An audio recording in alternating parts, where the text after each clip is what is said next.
नमस्कार दोस्तों, मैं आरिफ हुसैन नर्सिंग ऑफिसर आपका नरगिस मेडिकल नॉलेज चैनल में स्वागत करता हूं। कैसे हो दोस्तों? उम्मीद करता हूं आप बहुत अच्छे होंगे। दोस्तों, पिछली वीडियो में हमने आपको बताया था कि वो कौन कौन से इंजेक्शन होते हैं जिनको आप आई फ्लूइड एंड ड्रिप में मिक्स करके आसानी से लगा सकते हैं।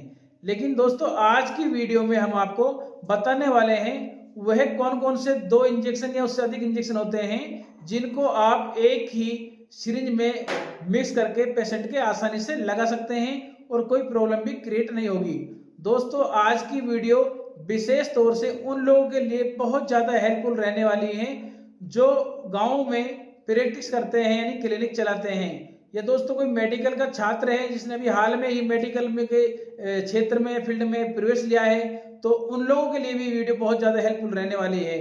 क्योंकि दोस्तों, कई बार क्या होता है कि बहुत से जो डॉक्टर होते हैं आरएनपी जो गांव में क्लिनिक चलाते हैं, उनको कुछ इंजेक्शन के बारे में पता नहीं होता है कि उनको मिक्स करके लगा सकते हैं या नहीं, और वो कई बार गलती कर बैठते हैं। उसकी वजह से पेशेंट की जान भी चली जाती है।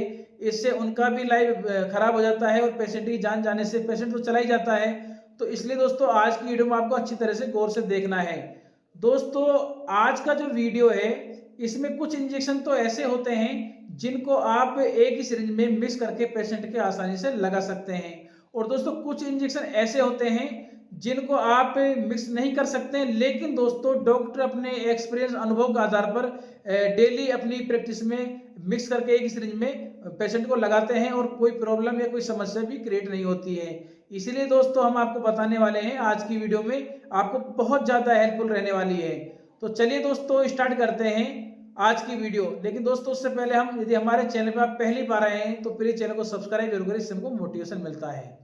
तो दोस्तों, आपने जो एक ही सिरिंज में जो 2 इंजेक्शन होते हैं जिनको हम मिक्स करके लगा सकते हैं, मैंने 2 कैटेगरी में उनको रखा है। पहले कैटेगरी में उन इंजेक्शन को रखा है जिनको आप आसानी से एक ही सिरिंज में मिक्स करके 2 इंजेक्शन या उससे ज्यादा को लगा सकते हैं, और जो किताब में भी आपको साइंटिफिक भी या फिर आपने किताबों में पढ़ा है उसको लगाने में कोई दिक्कत नहीं होती है। और दोस्तों, दूसरी कैटेगरी में हमने रखा है उन इंजेक्शन को जिसको लगाना तो नहीं चाहिए दोस्तों एक ही सिरिंज में मिक्स करके, लेकिन डॉक्टर अपने एक्सपीरियंस अनुभव के आधार पर लगाते हैं। तो पहले बात कर लेते हैं कैटेगरी ए, जिसको आप आसानी से एक ही सिरिंज में 2 इंजेक्शन को मिक्स करके लगा सकते हैं और कोई प्रॉब्लम भी क्रिएट नहीं होती है, और किताबों में ये लिखा हुआ है, प्रमाण है दोस्तों। नंबर 1 पे 2 इंजेक्शन होता है, वो होता है एविल प्लस डेक्सोना। दोस्तों, जो एविल और डेक्सोना जो ये 2 इंजेक्शन होते हैं, इन दोनों इंजेक्शन को आप एक ही सिरिंज में मिक्स करके पेशेंट के आसानी से लगा सकते हैं। दोस्तों, जो इंजेक्शन एविल होता है इसका जो कंपोजिशन होता है वो फेनरमाइन होता है, और डेक्सोना होता है इसको दोस्तों डेक्सोमेथासोन इसका कंपोजिशन होता है। एविल एक एंटाहिस्टामाइन क्लास का इंजेक्शन होता है, और डेक्सोना है जो स्टेरॉइड होता है।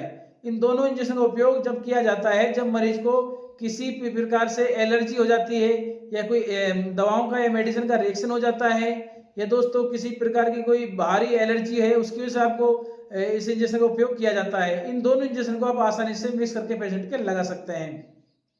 नंबर 2 पे दोस्तों जो इंजेक्शन होता है वो होता है डेरिफाइलिन और प्लस डेक्सोना।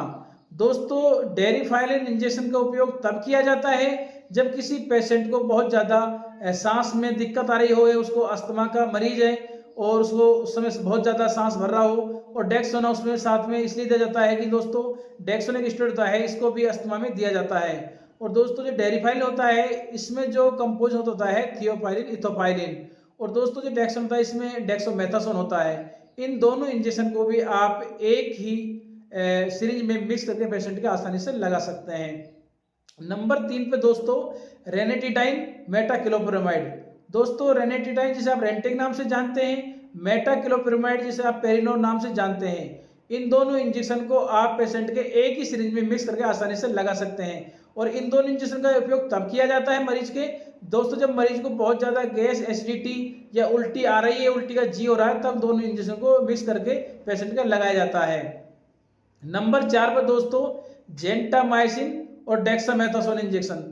दोस्तों, इन दोनों इंजेक्शन का उपयोग भी आप एक ही सिरिंज में मिक्स करके पेशेंट के लगा सकते हैं। हालांकि साइंटिफिक तो नहीं है, किसी किताबों में भी नहीं लिखा है, कहीं पढ़ा भी नहीं है, आप लगा सकते हैं। लेकिन दोस्तों, ज्यादातर देखा जाता है इन दोनों इंजेक्शन को एक साथ में आप आसानी से लगा सकते हैं, कोई प्रॉब्लम भी क्रिएट नहीं होती है। दोस्तों अब हम बात कर लेते हैं कैटेगरी बी, जिसमें दोस्तों मैं बताना चाहता हूं जो कैटेगरी बी में जो हमने इंजेक्शन रखे हैं वो इंजेक्शन ऐसे होते हैं जिनको आप एक सिरिंज में मिक्स करके लगाना नहीं चाहिए, लेकिन दोस्तों डॉक्टर आपके अपने खुद के एक्सपीरियंस और अनुभव के आधार पर डेली वेजेज लगाते हैं। तो दोस्तों उन दोनों में देखा जाए तो नंबर कैटेगरी 2 में नंबर 1 पर जो इंजेक्शन होता है वो होता है पैरासीटामोल और प्लस डेक्सोना इंजेक्शन। दोस्तों पैरासीटामोल जिसे आप फेब्रिलिन नाम से जानते हैं, डेक्सोमेथासोन जैसे हम डेक्सो नाम से जानते हैं, इन दोनों इंजेक्शन को आप एक सिरिंज में मिक्स करके पेशेंट के लगा सकते हैं। और दोस्तों जिनको एक्सपीरियंस अनुभव होता है वो डेली यूजेज में अपने इसे प्रयोग को करते भी हैं, लगाते भी हैं, कोई प्रॉब्लम होती भी नहीं है। नंबर 2 पे दोस्तों जो इंजेक्शन होता है वो होता है डाइक्लोफेनेक प्लस डेक्सोना। दोस्तों डाइक्लोफेनेक और डेक्सोना जो इंजेक्शन होते हैं इन दोनों को आप एक सिरिंज में मिक्स करके आसानी से लगा सकते हैं, लेकिन दोस्तों याद रखना जो डाइक्लोफेनेक जो इंजेक्शन होता है इसमें जो एक्वा वाला इंजेक्शन होता है उसको ही आप मिक्स करके पेशेंट के लगा सकते हैं दोस्तों डेक्सोना के साथ में, लेकिन दोस्तों जो 3 ml का इंजेक्शन आता है उसको नहीं लगाया जाता है दोस्तों। इसलिए दोस्तों ये बात आपको ध्यान रखना है, कभी आप 3 ml वाले जो इंजेक्शन होता है उसमें आप डेक्सोना मिक्स करके पेशेंट के लगा दे, इससे पेशेंट की जान भी जा सकती है दोस्तों। नंबर 3 पे दोस्तों ऑन्डासेट्रोन प्लस डेक्सोना। दोस्तों वैसे तो ये कहा गया है कि ऑन्डासेट्रोन जो इंजेक्शन होता है इसको हमेशा सिंगल ही यूज करना चाहिए और लोग बाग इंजेक्शन को सिंगल यूज करते भी हैं और करना भी चाहिए, लेकिन बहुत से डॉक्टर अपने एक्सपीरियंस अनुभव के आधार पर इन दोनों इंजेक्शन को एक साथ मरीज के लगा सकते हैं और लगाते भी हैं। नंबर 4 पर दोस्तों मेटाक्लोप्रामाइड प्लस डेक्सोना इंजेक्शन। दोस्तों मेटाक्लोप्रामाइड इंजेक्शन आप पेरिनोम नाम से जानते हैं, डेक्सोमेथासोन जिसे आप डेक्सोना नाम से जानते हैं, इन दोनों इंजेक्शन को आप एक ही सिरिंज में मिक्स करके पेशेंट के आसानी से लगा सकते हैं। नंबर 5 में दोस्तों एविल प्लस हाइड्रोकॉर्टिसोन इंजेक्शन। दोस्तों ये दो जो इंजेक्शन होते हैं इनको भी बहुत से डॉक्टर के द्वारा देखा गया है एक ही सिरिंज में मिक्स करके लगा देते हैं, लेकिन दोस्तों ये थोड़ा संदिग्ध होता है, नहीं लगाना चाहिए, लेकिन अगर कोई डॉक्टर क्वालिफाइड डॉक्टर होते हैं बहुत से वो इन दोनों इंजेक्शन को एक साथ मिक्स करके आसानी से लगाते हैं। नंबर 6 पे दोस्तों सेप्ट्राक्सोन प्लस एमिकासिन इंजेक्शन। दोस्तों जो सेप्ट्राक्सोन इंजेक्शन होता है जिसे आप मोनोसेप नाम से जानते हैं, अमीकासिन इंजेक्शन आप मीकासिन नाम से जानते हैं, इन दोनों इंजेक्शन को आप एक ही सिरिंज में मिक्स करके पेशेंट के लगा सकते हैं। ये दोनों एंटीबायोटिक इंजेक्शन होते हैं, इनका उपयोग तब किया जाता है जब आपके बैक्टीरिया इन्फेक्शन हो जाता है, उसको ठीक करने के लिए आप एक सिरिंज में आसानी से इंजेक्शन को लगा सकते हैं। नंबर 7 दोस्तों सेप्ट्राक्सोन प्लस डेक्सोना। दोस्तों सेप्ट्राक्सोन जिसे आप मोनोसेप नाम से जानते हैं, डेक्सोना जिसे आप डेक्सोमेथासोन इसका केमिकल होता है, इन दोनों इंजेक्शन को भी आप सिरिंज में एक साथ मिक्स करके पेशेंट के लगा सकते हैं। नंबर 8 पे दोस्तों सेप्ट्राक्सोन प्लस डेक्सोमेथासोन प्लस डेरिफाइलिन। दोस्तों कई बार क्या होता है बहुत सा पेशेंट, किसी पेशेंट के अस्थमा की दिक्कत है, उसको ठंड जुकाम बहुत ज़्यादा है, उसको सांस लेने में दिक्कत आ रही है, बहुत ज़्यादा ठंड जुकाम हो रहा है, तो उस समय बहुत से डॉक्टर अपने एक्सपीरियंस के आधार पर एक ही सिरिंज में दोस्तों सेप्ट्राक्सोन जिसे आप मोनोसेप नाम से जानते हैं, डेक्सोमेथासोन जिसे आप डेक्सोना नाम से जानते हैं, डेरिफाइलिन जिसे आप इथोफाइलिन थियोफाइलिन नाम से जानते हैं, इन तीनों इंजेक्शन को एक साथ पेशेंट के एक ही सिरिंज में मिक्स करके लगाते हैं। तो दोस्तों इन इंजेक्शन को आप एक साथ में मिक्स करके लगा सकते हैं यदि आपको पहले से ही अनुभव है तो।